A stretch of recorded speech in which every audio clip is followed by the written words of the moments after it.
Bonjour à tous, c'est Puppet Comics, bienvenue dans ce guide Commencer Spawn en 2022.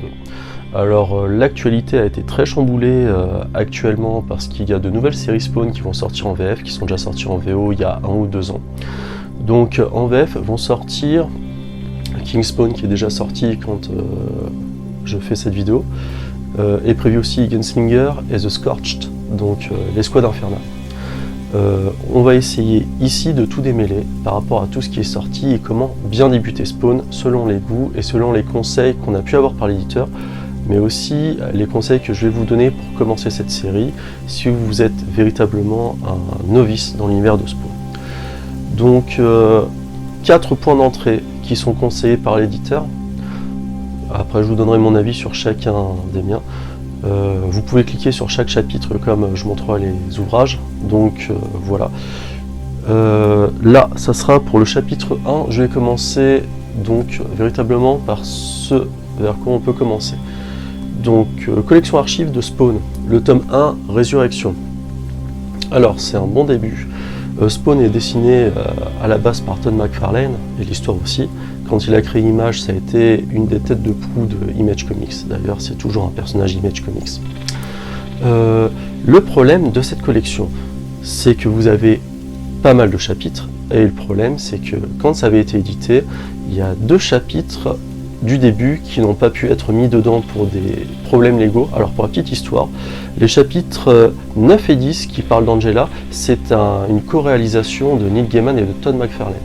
Par la suite, ils ont eu une bataille juridique qui s'est terminée en 2012, où Neil Gaiman avait remporté finalement la propriété d'Angela. Et après, il l'a revendue à Marvel. Vous savez pas pourquoi, moi je sais pas non plus, bon, enfin bref, c'est des détails qui leur appartiennent, j'ai pas trop suivi le procès ni quoi que ce soit avec. Enfin bref, ici donc il manque ces chapitres 9 et 10, donc on va arriver sur des moments où on n'a pas trop compris l'histoire, où l'ellipse n'a pas été comprise ni narrée, parce que quand celui-là je l'ai acheté, alors peut-être que sur les autres éditions ça a dû évoluer, mais moi c'était un livre que j'avais acheté en 2005, 9, donc à Virgin quand ça existait encore pour la petite histoire, et donc il manquait ces chapitres-là, qu'on pouvait avoir en kiosque parce qu'ils étaient sortis en scénique. Sinon, vous avez le chapitre qui a été réalisé par Alan Moore, donc vous avez les épisodes 1 à 11, en omettant pas les épisodes, les épisodes 9 et 10, où il y avait Angela. Donc ça c'est Spawn Archive. Donc ça c'est les premiers recueils de Spawn, les intégrales de Spawn qui sont sortis et qui regroupaient finalement les petits floppies qu'on pouvait avoir dans les éditions Sonic. Donc ça c'est chez Delcourt, et de toute façon Spawn c'est toujours édité par Delcourt actuellement. Après vous avez ce qui est sorti par la suite, Spawn Renaissance. Alors là je vous montre le premier tome. Donc c'est après l'arc Jim Dunning où Al Simmons revient. Al Simmons revient, bon il a ses raisons et tout ça, là il a une grosse épée qui gardera jusqu'au tome 2. Il fera la guerre finalement au diable et à Dieu pour sauver l'âme de quelqu'un, je vais pas spoiler tout ça. Est-ce que c'est un bon point d'entrée? Le problème c'est qu'il aurait fallu lire à la fois les archives et lire... comment ça s'appelle déjà? Spawn... Attendez, je me souviens plus... Spawn, la saga infernale. Alors, à savoir que je vais faire une petite parenthèse rapide. Donc ça se passe, Spawn Renaissance, après la saga infernale. Le truc de la saga infernale, ne les achetez pas, parce qu'ils sont en train d'être édités dans la collection archive. Là, pour le moment, il y a 20 tomes, il y a 2 tomes qui vont paraître normalement soit en fin d'année, soit l'année prochaine.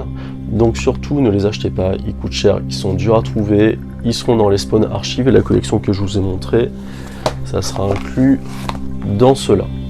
Alors, commencez par Renaissance, comme je le disais, c'est un peu périlleux parce que vous avez manqué pas mal de trucs de la jeunesse de Spawn et on peut être vite perdu. La dernière série en date, King Spawn. Alors, c'est pas la série régulière, c'est une série parallèle à Spawn, au même titre que The Scorched. Et au même titre que Gunslinger aussi. Donc c'est une série qui va développer un peu l'histoire de Spawn de son côté et d'autres personnages. Ça commence par le Spawn Universe et il y a un peu un épisode de She-Spawn et après le reste c'est que du King Spawn. Donc voilà, c'est intéressant, c'est une série parallèle à la série régulière. C'est pas mal parce que finalement, à la fin des Spawn Renaissance, là, au moment où je fais la vidéo, il y a eu 11 tomes, c'est complémentaire des tomes 9, 10 et 11, parce qu'il s'est passé pas mal de choses dans ces Spawn Renaissance que je ne vais pas spoiler ici. Et Kingspawn, c'est vraiment pas mal. Par contre, est-ce qu'on peut rentrer directement via Kingspawn? Il va vous manquer énormément de références, et si vous êtes complétiste ou si vous voulez un peu savoir ce qui s'est passé, c'est dommage parce qu'il y a certains éléments qui vont vous échapper et qui ne seront pas expliqués ou très peu dans l'histoire. Donc pour moi, commencer par Kingspawn, c'est pas une excellente idée. Et alors, si vous voulez vraiment commencer Spawn par les origines, il y a une édition qui est sortie il y a vraiment pas longtemps, qui est, je pense, la meilleure entrée pour appréhender le personnage de Spawn, où c'était encore dessiné par Todd McFarlane, où c'était encore c'était le premier arc qui était assez intéressant avec Malebolgier, Cogliostro, Angela et autres. Et c'est cette édition qui est ressortie dans les éditions Delcourt toujours. Alors c'est un gros bouquin, hein. Je vais vous comparer ça par rapport à Spawn Archive. Donc ça c'est le Spawn Archive, ça c'est le Spawn 30e anniversaire. Vous voyez qu'il est un peu plus épais et un peu plus grand, d'accord? Alors, pourquoi je vous conseille de rentrer par celui-là? Parce que ici, vous avez, il me semble, les 14 ou les 15 premiers chapitres, avec les épisodes d'Angela, 9 et 10, qui, miraculeusement, grâce à un accord, j'ai demandé à un proche de Thierry Mornay qui a donné sa réponse et qui me l'a donné, ils ont trouvé un accord juridique pour inclure les premiers épisodes de Spawn où il y avait Angela. Et ça, c'est vraiment une chance, parce qu'Angela, c'est un perso qui est récurrent dans la série, du moins dans le premier arc, jusqu'à la fin avec Malebolgia. Alors c'est un grand livre avec les origines de Spawn, avec tous les épisodes qui ont été écrits avec Dave Sim, Alan Moore, Todd McFarlane himself, plein d'auteurs. Dave Sim, c'est le créateur de Cerebus que vous retrouvez aussi dans les intégrales Tortue Ninja. C'est ce petit personnage, attendez je vais vous montrer, Cerebus l'orthoptère, très connu aux États-Unis. 2 éditions chez Vertige Graphique mais qui n'ont pas fonctionné, c'est vraiment du comics indépendant de niche, c'est un des premiers comics indépendants qui a eu une bonne réputation et qui s'est très vite vendu. Alors excusez-moi pour les marque-pages, mais les marque-pages c'était pour marquer finalement les chapitres qui avaient été manquants. Alors je vais les enlever, je vais vous les montrer. Donc le chapitre 9 qui n'était pas dans les premières intégrales de Spawn, et après je vais vous montrer le chapitre 10. Donc c'est marrant parce que dans l'épisode dessiné par Dave Sim, c'est à la fois en noir et blanc, et c'est aussi la première fois où Cerebus est en couleur. Et donc sur la couverture, il dit « Arg, je suis en couleur, Ga Color ». Donc ça, le chapitre 10. Ce sont vraiment des chapitres qui sont la pierre angulaire de ce que devait être Image au départ. Alors l'image de Image a été un peu dénaturée. Le fait que Todd McFarlane ait eu des problèmes avec ses co-créateurs, co-scénaristes, ça veut dire que tout n'était pas véritablement indépendant et tout ne marchait pas si bien que Todd le pensait. Après, ce qui est intéressant, c'est que vous avez tout un chapitre qui a été storyboardé, qui a été ressorti des archives de Todd McFarlane. Voilà. Il y a pas mal de compléments, moi je vous conseille vraiment de commencer par celui-là. Alors oui, cette couverture-là, c'est une couverture limitée qui se trouve à prix d'or sur Vinted. Moi, j'avais commandé normalement et je l'ai eu. Ça, c'est la 2e édition de la couverture 300 de Spawn. Mais vous avez toujours les 30 ans normaux. Et il y avait aussi une couverture de J. Scott Campbell.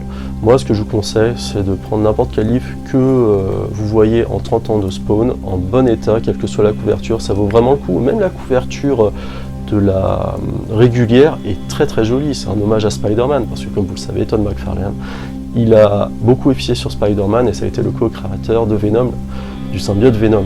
Et donc finalement, les histoires de symbiote, vous les retrouvez, c'est une part prenante dans Spawn. Alors pas toujours, mais au niveau scénaristique, ça revient assez régulièrement. Là pour moi, c'est les meilleures années de Spawn, c'est vraiment ce qu'il faut pour appréhender le personnage. Donc mon conseil, pour conclure, je vous conseille l'album Les 30 ans de Spawn, ça vaut vraiment le coup, c'est un peu cher, mais ça vaut vraiment le coup. En second, si vous voulez suivre la série régulière depuis ses débuts, la collection Archive, où il y aura la saga infernale dessus. Enfin, vers la fin. Après, ça fait 20 tomes, c'est cher, il y en a encore 2 autres qui vont sortir, et c'est sûr que ça a un coût. Après, la dernière entrée, quand vous avez fini de lire les épisodes avec Jim Donning, ça c'est la suite directe des épisodes avec Jim Donning, donc c'est là où Al Simmons revient. Voilà. Et ce que je vous conseille fortement, si vous avez déjà lu des spawns, si vous avez déjà la culture de spawn, celui-là, c'est vraiment pas mal. Les Renaissance, c'était assez inégal au niveau du scénario et du dessin, alors qu'Udransky, le dessin, moi j'aime pas. Voilà, je vais pas dire que c'est moche ou autre, mais c'est vraiment pas ma cam. Ça peut être la cam de d'autres. Après, il n'y a pas que Udransky qui a officié sur les... Todd McFarlane change assez souvent de scénariste et de dessinateur. En tout cas, le dessinateur de Kingspawn, il est très très bon. L'histoire est pas mal. Je vous le conseille fortement, si vous avez déjà eu un pied dans l'univers de Spawn, si vous avez déjà lu les archives, les Renaissances et autres. Commencez par ça, c'est un peu frustrant. Voilà, c'est tout ce que je vous conseille. Mettez-moi vos conseils dans ces commentaires, si vous avez aimé la vidéo, si vous n'avez pas aimé la vidéo, on peut toujours discuter de ce personnage emblématique dans les commentaires. En tout cas, Spawn, c'est un perso que je suis, hein. Vous voyez en plus la petite collection ici, plus la petite collection là que vous voyez pas. J'ai pratiquement tout en Spawn, c'est un personnage que je lis depuis les années 90. En tout cas, moi, c'est vraiment un personnage que je vous conseille, du moins à ses débuts, ou sur Kingspawn. Voilà, c'est tout pour maintenant. Je vous attends dans les commentaires, on peut en débattre. Et je vous dis à bientôt pour un petit focus. Cette fois, ça sera sur les Tortues Ninja, parce que au jour où j'enregistre cette vidéo, la micro-série Villains et le nouveau tome classique sortent, et je vous en ferai un retour très rapidement, ainsi que TMNT Last Ronin. Allez, à plus les gars, ciao.